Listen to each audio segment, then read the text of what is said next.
Hello, welcome to the Arise Beautiful podcast. I am your host, Angenette Crume, licensed mental health counselor and self-worth coach. And if you're just tuning into our podcast, here we talk about the following topics: self, relationships, service, spirituality, in school or career, whatever stage in life you are in right now. And we talk about these topics through the lens of mental health and real life experiences. And so today I have a special guest. This is my friend, Malinda, but I'm going to give her the floor and allow her the opportunity to introduce herself. Okay, hello. My name is Malinda Grace. I am an authenticity coach with Inspired by Grace Coaching. And I am here to, talk and share some things about relationships. I'm really excited and I am so grateful to be able to talk about all types of things involving relationships. So just ask away and you'll probably have to tell me to stop talking. Yeah. Yes. So I love it. Thank you so much for agreeing to be a part of my podcast. So we're going to start with the basics, right? We're going to get to know, let the audience get to know you a little bit. So Okay. one, what would you said you're an authenticity coach, right? So let's tell the audience a little bit about what that means. Okay. So an authenticity coach is basically somebody who helps you to become more of yourself. I consider myself like a spiritual midwife, so to speak, somebody that can help you kind of identify who you are, separate from your family, separate from your religion, separate from your schooling, and just be more of yourself. So my goal is to help you feel comfortable being you.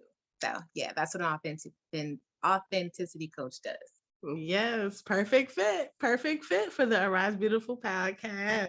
Yes, yes, yes, Um, yes. because here we're all about the self, right? That's one of the most important of the topics that I have mentioned before. Self is the main one because you're gonna show up as yourself in your relationships, in your service, in school, like all of those things. Yourself, you bring yourself to those things, right? And so Right, what right. what got you into the work of authenticity coaching? Okay, so I feel like I was kind of pulled into it by just being very curious. I am very curious about people. I am a people watcher. I observe people, and I grew up in a very challenging dynamic in my family. And so I was drawn to counseling, psychology, and everything because I was trying to understand like why y'all act like this. And then and why I act like the way that I act. Because I think one of the big components about being authentic is to kind of see um, where your pain points are. For example, I got a lot of rejection growing up because I was a nerd. I'm from the hood. I'm from every hood in Jersey you could think of. So just East Orange, Newark, for example, I've lived in all of them. And being pretty academic, I had focused on learning and being a teacher's pet because I just thought that the teachers knew everything. And I wanted to be smart like them. But I didn't have a lot of friends because I was different, and most of the kids didn't care about that. So that kind of sent me on a quest to kind of deal with the level of rejection that I was experiencing because I just thought differently. So I started to deal with that rejection, then I internalized it, and I went through my own mental health stuff because I couldn't understand why I couldn't fit in, so to speak. And instead of kind of turning on myself, it eventually became this process of me accepting myself by learning and understanding parts of myself, which helped me understand other people.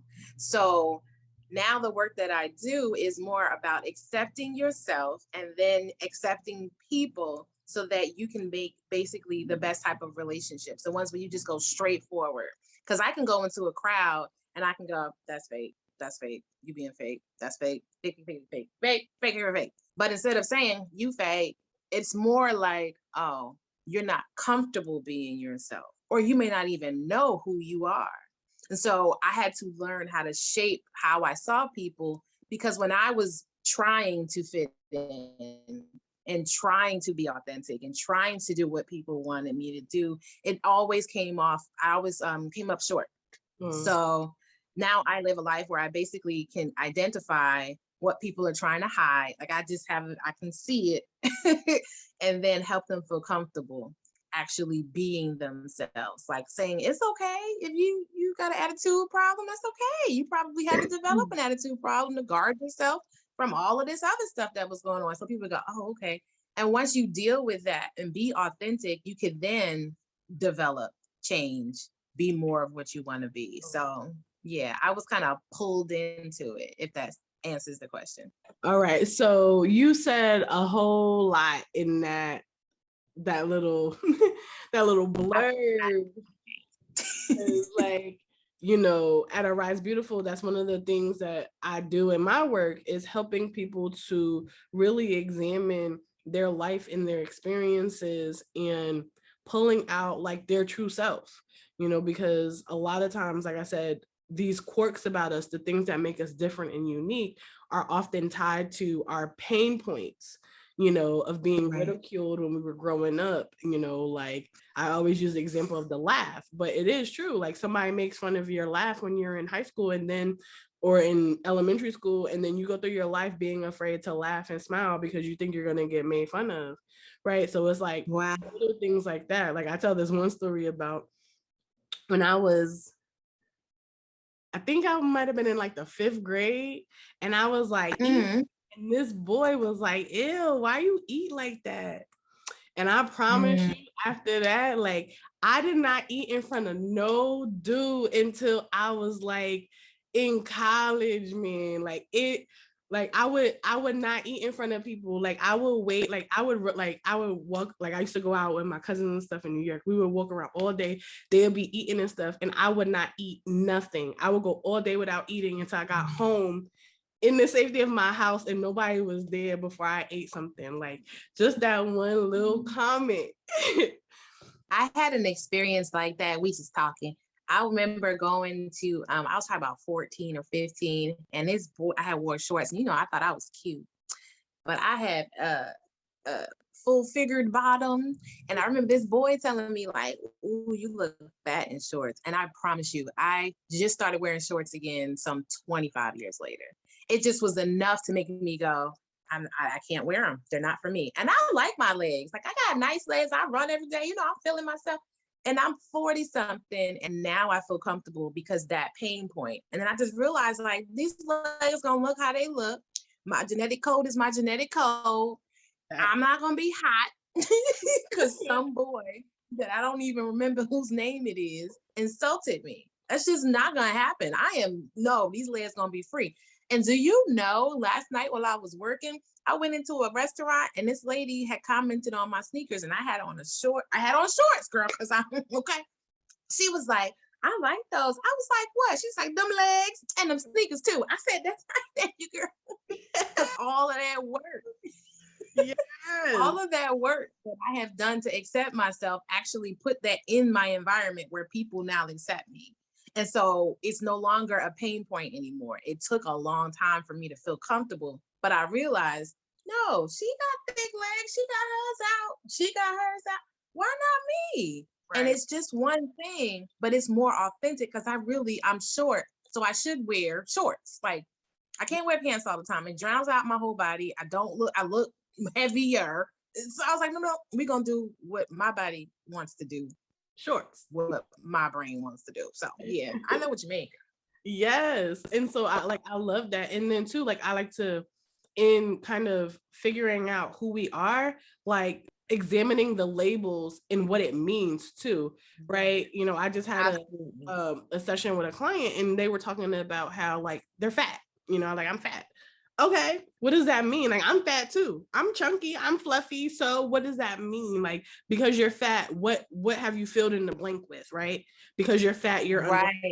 Because you're fat, people are not going to take you seriously. Because you're fat, people are not going to listen to you. Like what is the blanks that you have been filling in behind that label? Right? It's like I'm fat and I'm cute. Okay. Like right. That doesn't mean it's negative. I was a dancer. I still dance, but I went to school for dance, and that was another pain point because I was the heaviest dancer in all my classes, but also the best dancer. So I was like, well, maybe I need weight to be better because y'all light and fluffy, and y'all ain't hitting these moves like I'm hitting them. So, Okay. in discovering myself and being more authentic, I accepted my body, myself, the way I think. I've always been told you're too analytical, and I am. I am very analytical. But now that's how I make my business. I literally analyze people's stuff. So being authentic is about taking those things that other people are pointing out and then turning them on and saying, turning in on yourself and say, so what does that mean? Like my son is brilliant. He said, somebody called me weird. I said, you are weird. That's good. Accept it. That means you're not like everybody else. He was like, it was a whole, and that's how I raise my kids. Be different, be weird. That's what we need. I'm so tired of the drones, and I'm not going to talk about nobody, but I'm tired of everybody being versions of what they think they are supposed to look like, act as versions of what there's. It's not real, and it's not effective. It's just not. So, Kara, I told you, you got to tell me to stop talking. Well, I love it because this is what we're about at Arise Beautiful. I know today we're talking about relationships, but it seems like we're going in the direction of relationships with ourselves because that's the starting point for having healthy relationships. Yes, that's right. Because when you show up as yourself, you can pick the right person. We can just jump right into the relationships part. We can pick the right people because we pick people that are able to give us what we want, what we need. But if we don't know what it is because we're not living our authentic lives, we're not having relationships with our authentic selves, then we draw in people who reflect fake. So you will draw in a liar. You will draw in somebody who's abusive. You will draw, and I have done all of that. You will draw in people who think you're ugly. You will draw in people who settle for you because you have done that to yourself. And they're just going to reflect it. They're just going to give it back to you. And they may not even mean to. They may actually be really good people. But until you become a good person to yourself, you're not going to get that, extrapolate that from any other relationship. It's just impossible. Yeah. I've done that. Mm-hmm. I've done that. I've attracted people who just like parts of my personality, but not me. Mm-hmm. And that's because I hid parts of my personality because I wasn't being authentic. So it was kind of like, okay, well, of course we're not going to work out. You're not even engaged with me. You're engaged with a part of me that makes you feel a way, even if it's a good part. Because I like to debate. I like to chit chat.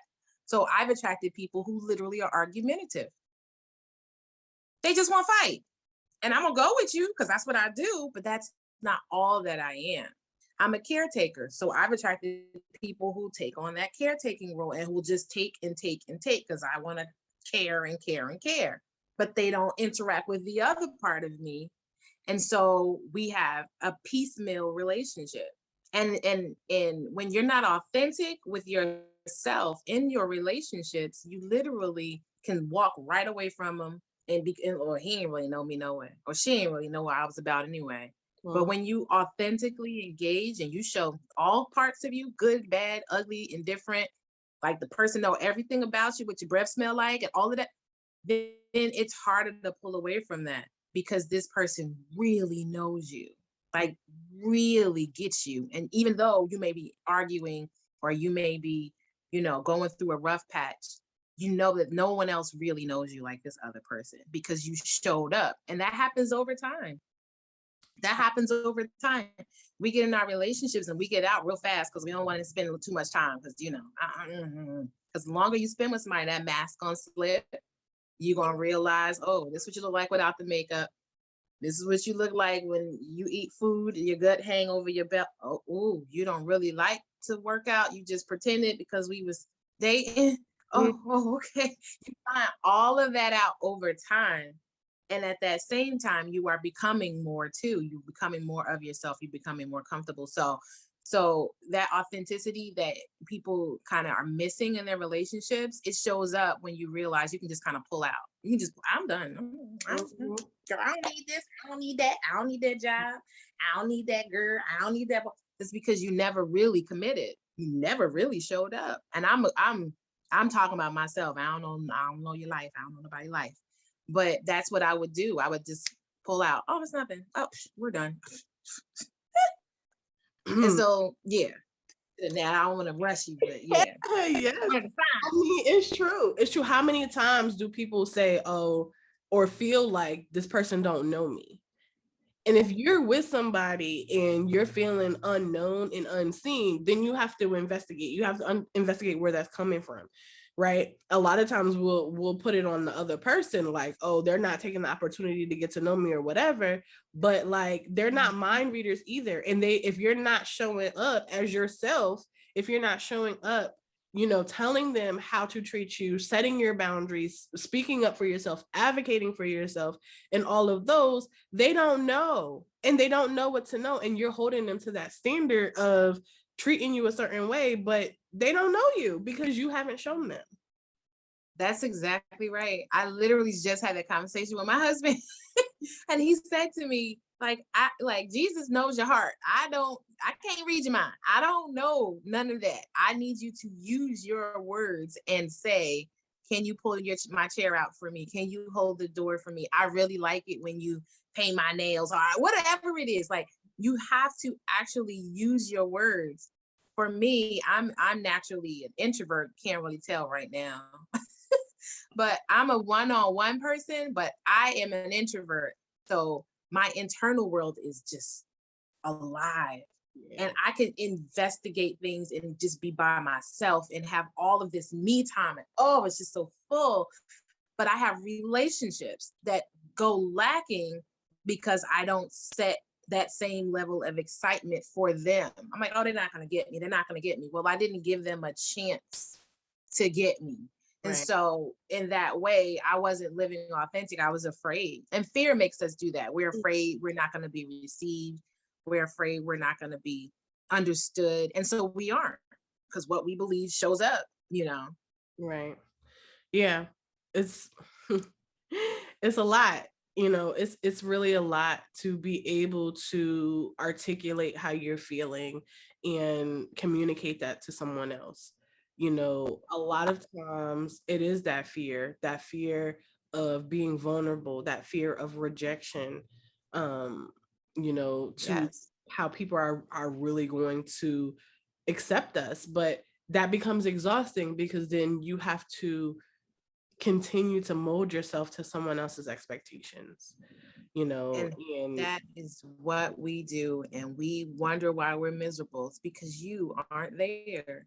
You aren't there. You were pretending to be somebody, and you're interacting with someone who might actually be themselves.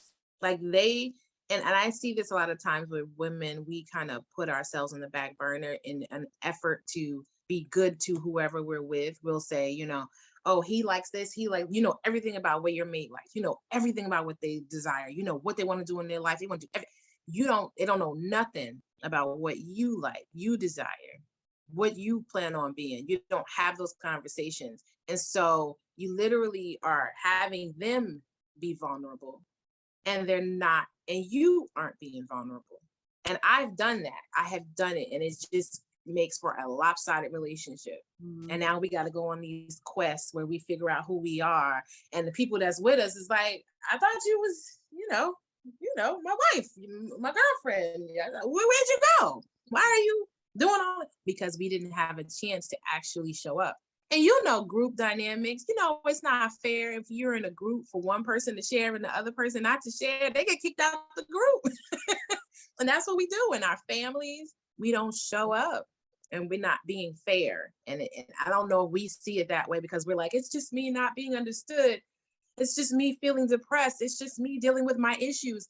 But that's the problem. You just are thinking of you. You're not thinking about how to uniquely show up, even if it's to say, I'm not feeling it today. Mm-hmm. My mood is kind of all over the place today. Or, you know what? I don't feel like being here. Like I'll drop my kids off and do a shopping trip for myself in a minute. Y'all get on my nerves. I love you. Get out. I'll see you later. That's authentic for me. Mm-hmm. And they know me. My kids have been here since the beginning. And I have a 16-year-old and a 7-year-old. They know me long enough to know, okay, mommy needs quiet time. Mm-hmm. That's me being authentic. They don't think I'm a superwoman. They think that I'm a real person. And so when they have their relationships, they can show up as real people. And it just proves itself over and over again. My kids are just their own humans. Like, they are authentic. Like, whatever I'm helping people do, they got it. They got it quick. My daughter will tell you how she feels. She'll be respectful. She don't care if you a child or an adult. She'll tell my son in a minute, I don't feel like talking to you right now. And he goes, oh, okay. And that's that. Instead of trying to be something she's not, that offended me. I don't like that. Oh. Mm-hmm. Okay.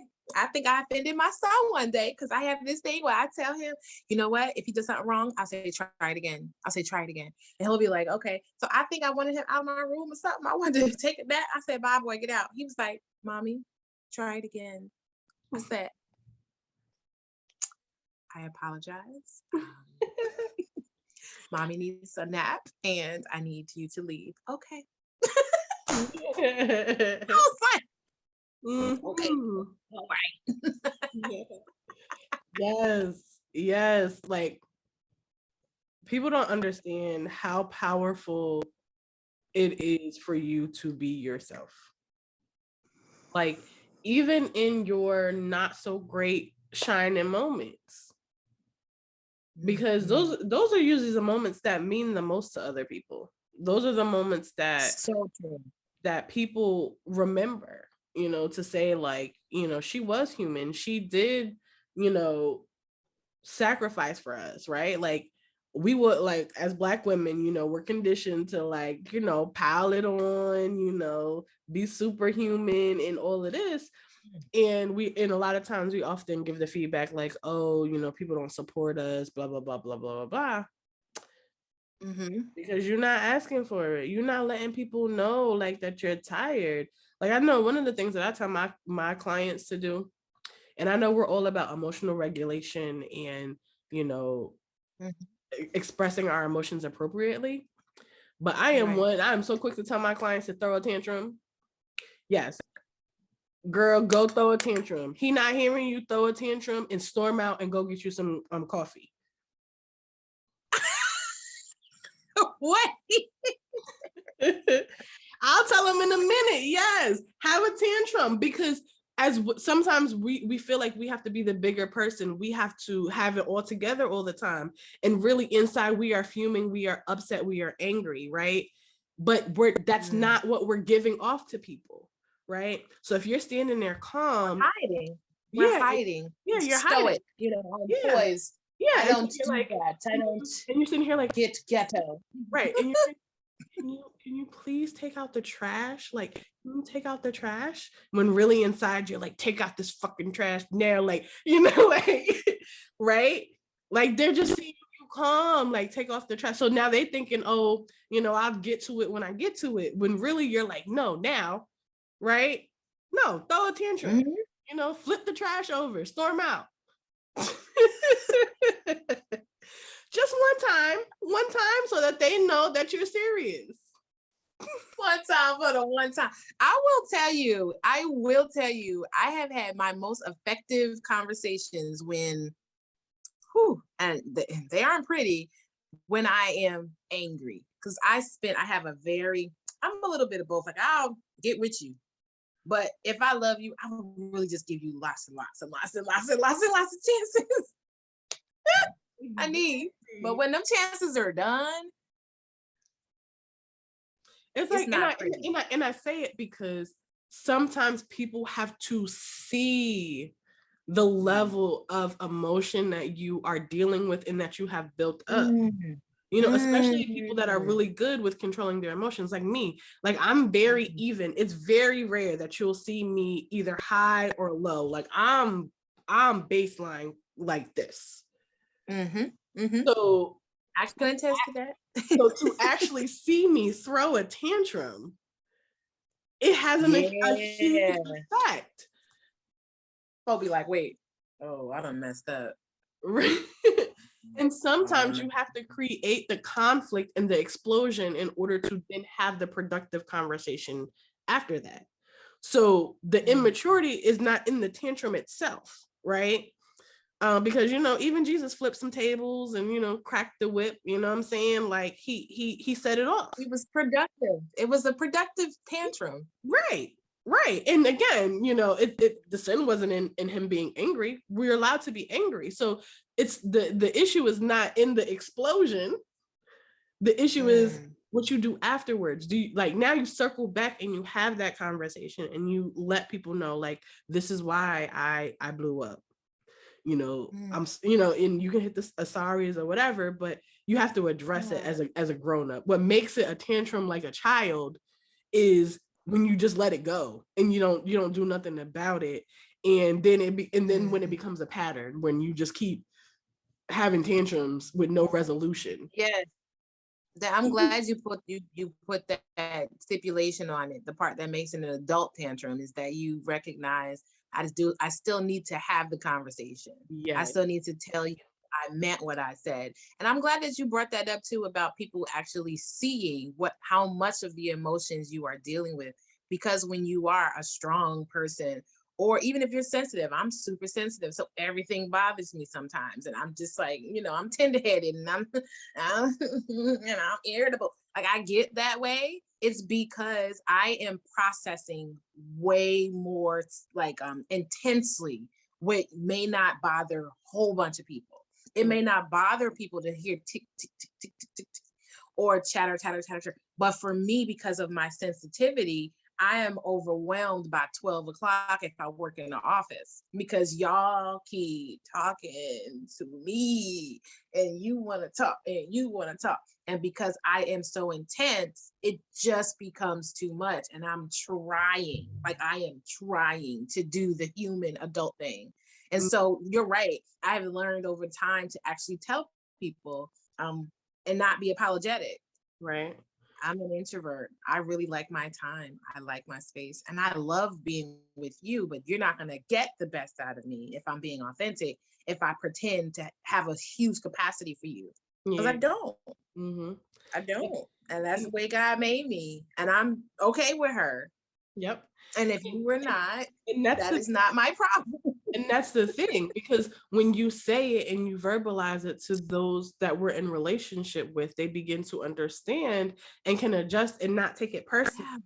Right? Because if you don't say anything, they're going to filter it through the lens of their experience. And it's going to be like, oh, she not really, messing with me like that. Oh, she don't like me, or blah, blah, blah, blah, blah, blah, blah. And that's not the issue. It's just that, you just need your space. You just need your time.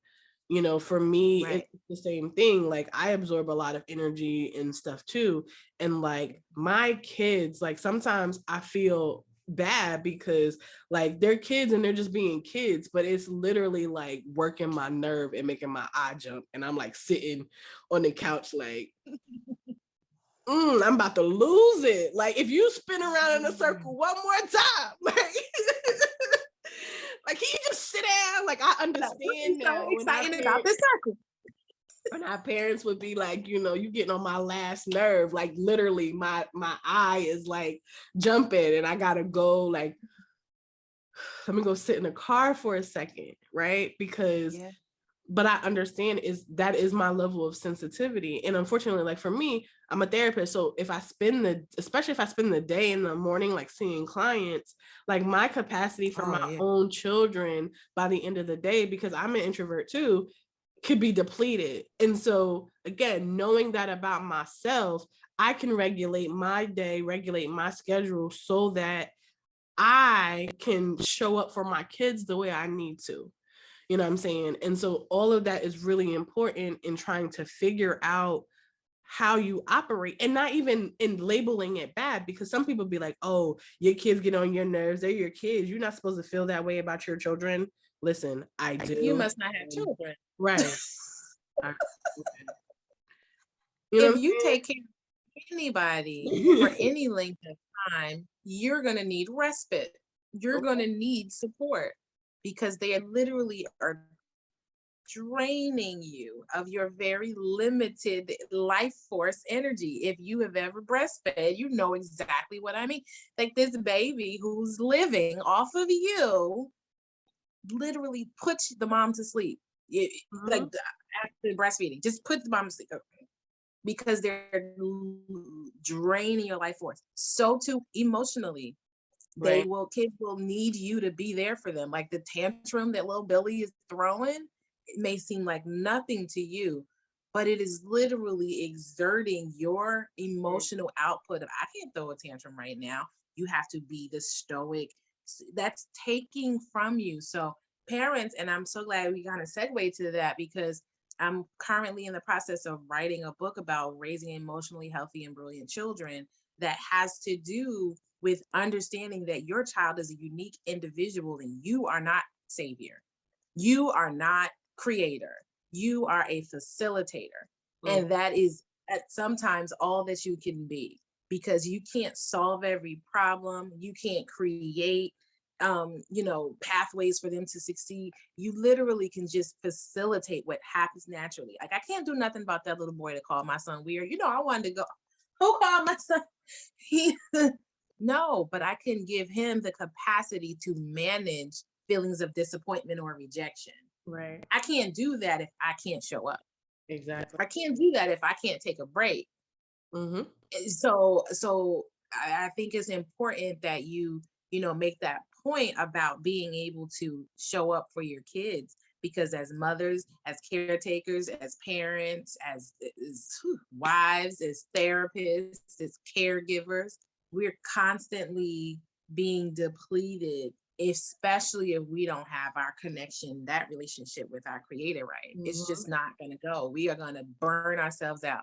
I heard a pastor say, Ty Tribbett was saying that. I didn't know he became a pastor, but I just started following him. And he said something along the lines of, you were created to, life was created to be difficult for humans, so that you could always have your connection to your creator.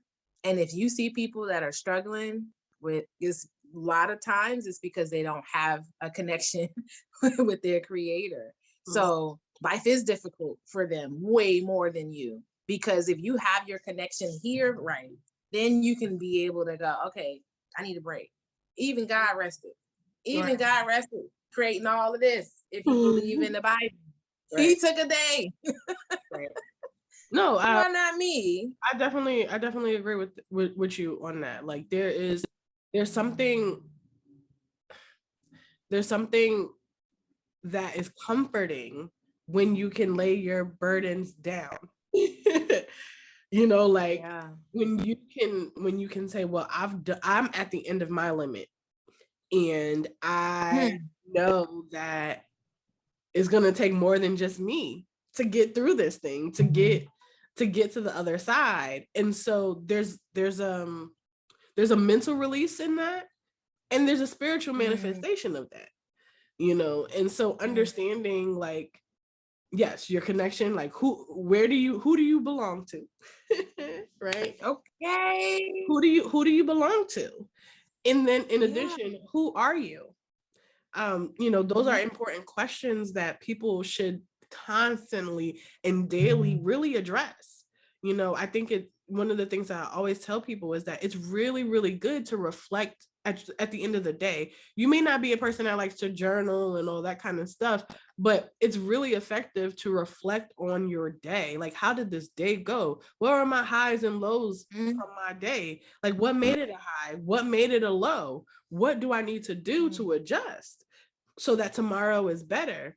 Instead of just walking through life and allowing life to happen to you. Like, a lot of us, the reason why we're emotionally explosive and all of these issues is because we're reactive to life instead of being proactive to life. And kind of, if you're paying attention, half of the obstacles that are in your way, you'll be able to maneuver around.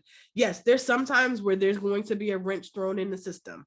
Okay, we don't have total control over everything, and that's by design as well, so that we are connected to that power source, to that spiritual aspect. However, a lot of times we also have eyes to see things that's going to happen to us before they happen. You know what I'm saying? And Absolutely. but you have to be intentional on reflecting on self, reflecting on your day.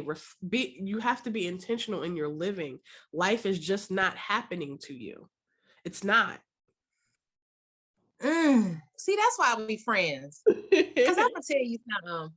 I am one of those people, and I feeling so convicted, but in a really good way while you're talking, because I actually I'm one of those people that say I don't journal. I don't journal. I do journal. I just journal differently. I can pull out my phone and but I didn't discipline myself to journal, and I kind of felt bad about that for years because I know it's super helpful, but I'm like, oh, I gotta sit down and open a book and journal. I heard it said that it's almost like you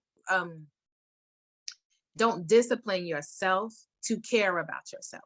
And in a lot of ways, we do things where we ignore ourselves and expect other people to care more for us than we care for ourselves.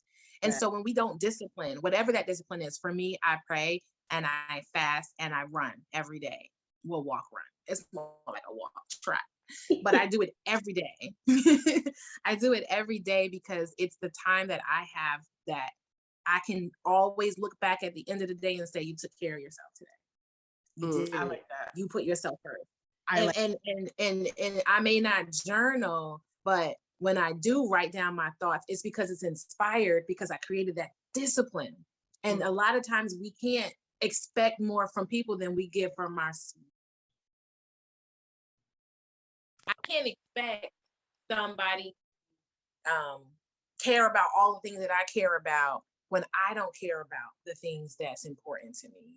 So in a lot of ways, that discipline, that setting that self, that time to myself is the way that I set myself up to have a good day. So that by the end of the day, I worked out. So if I try an outfit at the mall, I'm like, this gonna look cute because I've been working out all week. I'm saying I'm working out for 3 months, so and even if I gotta go a size up, so it's loose, it's still looking good because I've been doing my little thing. And that gives you a feeling of confidence. That gives you a feeling of accomplishment, and that makes you different in the world. It just does. I was literally driving down the street, and a woman pulled up to me, side of me, and said, "Girl, I like them earrings." And I was like, first of all, how you see my earrings and you in another car? But it's just something about the energy that I believe and I'm bringing into the world that causes the world to give me positive feedback. Yes. And we are in control of that when we do it for ourselves first. It is so important. Like, self-love is not selfish. You must take care of yourself first, or you are giving people half. Right. And order you and a lot of times too, when you are taking care of yourself, like I like to remind people, like when you're taking care of yourself, a lot of times it's not as selfish as you think, right? Because it's with others in mind.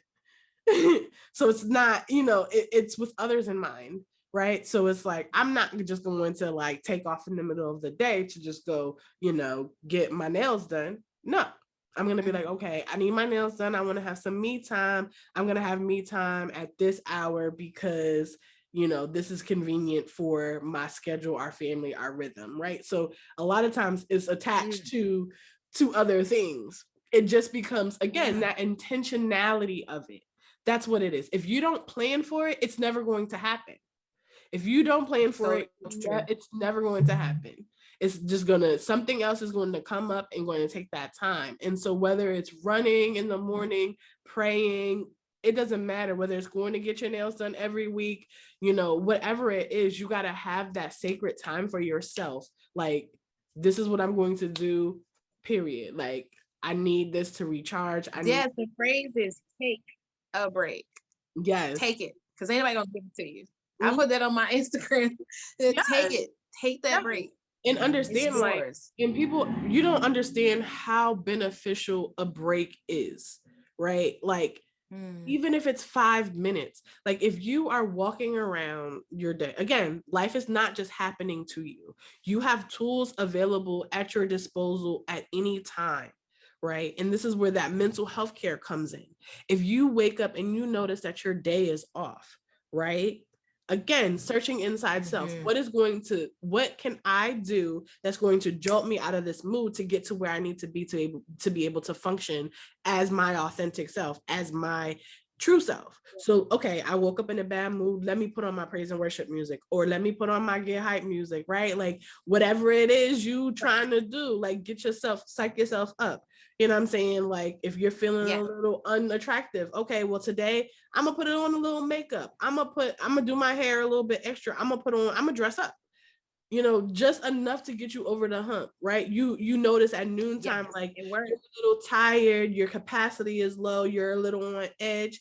Okay, take an extra 15-minute break in the bathroom and hope that nobody, you know, your boss don't notice. But you know, you gotta do what you gotta do. Take you know, sit down, take a deep breath, you know, take a couple extra laps to the mail room if that's what you need to do. Like, but you get, again, taking that time to pause and be like, where am I at right now? Like throughout the day, where am I at? Where am I at? How, like, just think about how many people just move through life with no intention. You just get up and you do your thing and and you've never checked in with yourself.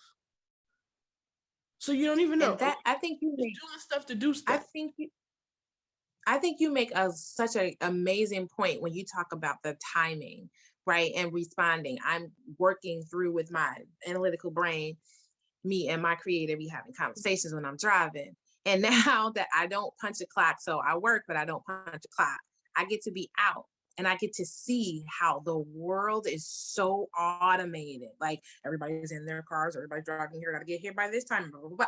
And you can see, like I can step out of it and see that they are reacting. Like I saw two women almost get into a fight because one backed into the other one almost coming out of a parking spot. And they took the time to cuss each other out, make threats to these complete strangers because they were reacting. Yep. And the more I get in alignment with my creator, I feel it's a response that I have. And to be honest, once you get aligned, you get prepared for stuff before they show up.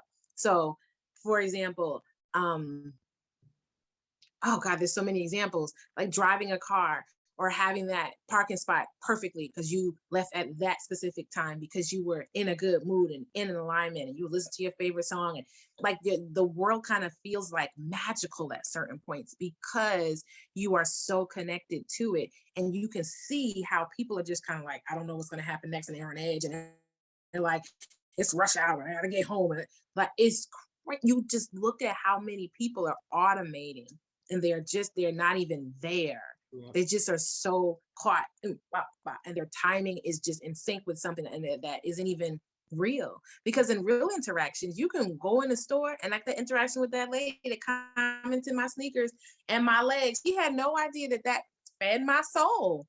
That made me feel more good about myself, my outfit choice. She was just making a comment. She was just saying something, but because my timing was right, that I met her at that same time. Right. That she was there waiting for her food like I was waiting for my food. And that she was able to, that's because and even like, not just timing too, like understand, like that's also being present in the moment, because she could have very much been on her phone and not even noticed your legs. Yeah. But she was present in the moment. Yeah. She was waiting for her food. Like how many people, as you're waiting for your food, most people are on their phones. Just I'm waiting, entertaining themselves, not even looking around and noticing their environment, noticing the people. So she was present enough, experiencing life, that she could offer that to you. And it's the same thing too. Like, when was the last time, you ask people, like, when was the last time you gave somebody a compliment, right? Like, it's the same thing, the same energy that you're putting out into the world, it's going to come back to you. It's true. The only way you can put that type of energy into the world and it come back to you is if you're being present. If you're always constantly striving for some unrealistic goal, always, feeling like you're not good enough, that you're creating this huge like gap in reality, and the present is lost.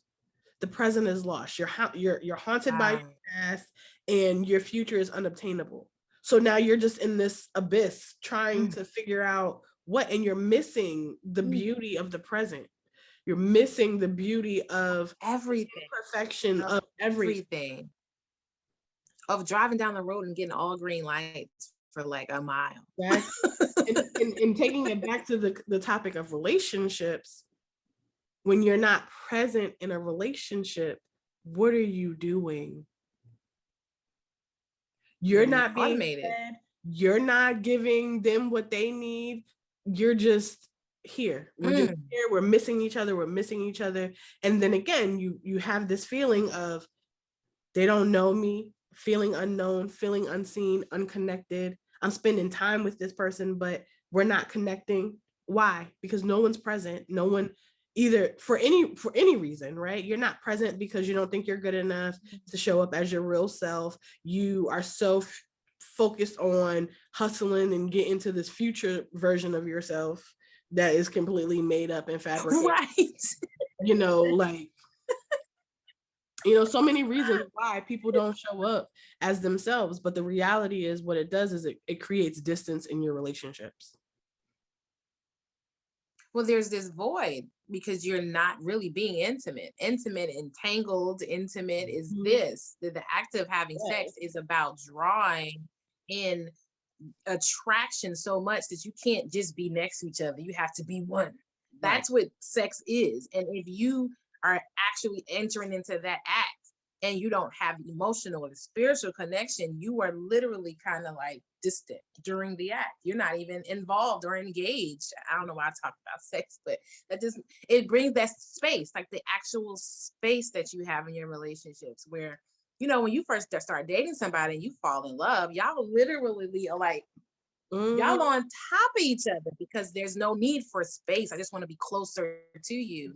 Yep. So when you don't emotionally attach, right, after the physical wears off, when you don't spiritually attach, when you don't show up, you can't be present or close. So that space that it creates, this is the void that you're talking about, where you're just like in an abyss. That's a perfect word to describe it. You just like, I don't know what, okay, he like this to eat, okay. The baby want to eat that. Someone need new shoes, and you don't actually show up. The present is a gift. If you're there for it, it is a gift. You were like, I saw that and it was amazing. And I did this and you're like, what? You just mowed the lawn. No, but I showed up and I saw the new flowers, and then it was a squirrel rolled by and they were playing. The birds were flowing in twos. Like, I'm telling you, I walk out. I love nature. I mean, you can tell. Yes. But when you're engaged, connected, you just feels like you're a part of everything. And people pay money for that. People do drugs to get that. People drink to get that. They want to feel this connection. And it is literally you allowing yourself to show up and actually doing the work and saying, I don't feel it today. I need to feel it. I want to feel it. And I want to feel connected. And there's nothing more liberating than showing up a hot mess and someone accepting you anyway. That's what makes, that's how, I don't know if you love me until you seen me as a hot mess. That's how I am. I don't believe your words until I show up and I am not who you think I am. That's the moment when I'm like, oh, you really love me. Okay, let me trust you. And because I don't even like that person. I don't even want to be around her when she like that. And if you accept that, oh, okay. I respect you. Until I was able to accept all of me, that's actually the gauge. That's how I gauge whether somebody really loved me. When they saw me with, crust in my eye, when they saw my attitude slip, when I didn't say the right thing, when I got the question wrong. What's that Wonder Years song? What would you do if I sang out of tune? Like, that's how what would you do when I mess up? How do you treat me? How do you reject me? That's how I measure love. And that's biblical too. That's how godly, like, what's that verse? God so loved the world, right? Like the world, not the holy, not the set apart, not the worshipers. God loved the world, like everybody. That's love. You with your ratchetness, You with your cussing, you with your drinking, you with your smoking, you with your attitude, you with your bipolar, you with your depression. God loved all. That's real love. All this other stuff, I don't know what we calling it. I don't know what it is. Again, that people, just trying to imitate and fill a position that they think they know about, right? Like if you were to ask someone their definition of love, it's probably going to range between people. Like each person is going to have their definition of what love is, how they receive love, and all that. And I think, to kind of start to wrap it up, but it also goes back to self, right? Because we are all unique individuals. And so the way we experience love is also going to be individually based. And in order for you to find out how someone wants to be loved and to love somebody well, you have to get to know them. You have to be present. You have to get to know yourself. Like, how can you communicate how you want to be loved and feel loved to someone else if you can't even take the time to ask yourself and explore self and figure out how you want to be loved? So it's like, that's one of those things where you have to explore yourself. You want to have a healthy relationship, you have to explore yourself, be real with yourself. So, all right, so we are wrapping up with our podcast. This was such a great conversation. So one of the things that I love to do with Arise Beautiful, one of the things I like to do with Arise Beautiful is my Arise Beautiful affirmations, because I believe that, when you say Arise Beautiful, that is a command to self. Like, you are commanding yourself to come to the forefront. So Arise Beautiful was created based off of my favorite scripture of Song of Solomon, where where the bridegroom is telling the bride, like, come out of the darkness, come out of hiding, for your face is lovely and your voice is sweet. Right. So I want that Arise Beautiful is that command to self to come out of that darkness, come out, be seen, be heard. So I asked all my guests to do an Arise Beautiful affirmation. And so I'm going to give you the floor for your Arise Beautiful affirmation. So my affirmation for Arise Beautiful is, Arise Beautiful, you are worth the wait. You are worth the wait to go through your process into becoming who you authentically are. And the people that are there at the end, they will see the best part of you. Arise Beautiful, you are worth the wait. Yes. I love it. So much. Yes. Get that's such wisdom in that statement. Again, Arise Beautiful is all about worthiness, right? You are worthy of these things. And so in conclusion, tell the people where they can find you. Okay, so I am an introvert, but I have decided to go back to social media. So you can find me on Inspired by Grace Coaching on Instagram. I'm working on my website where I'll be launching my book. This should be done around my birthday at the end of May. One of my books, I got a few in the work. But yeah, that's where you can find me on Instagram at Inspired by Grace Coaching. All right. And so thank you so much for being a guest on our podcast. Be sure that you like and you subscribe, comment, share with all your friends. Tune in for our next episode. Again, we drop episodes every Monday. And so it was a pleasure interviewing you, Miss Malinda Grace. And thank you for tuning in.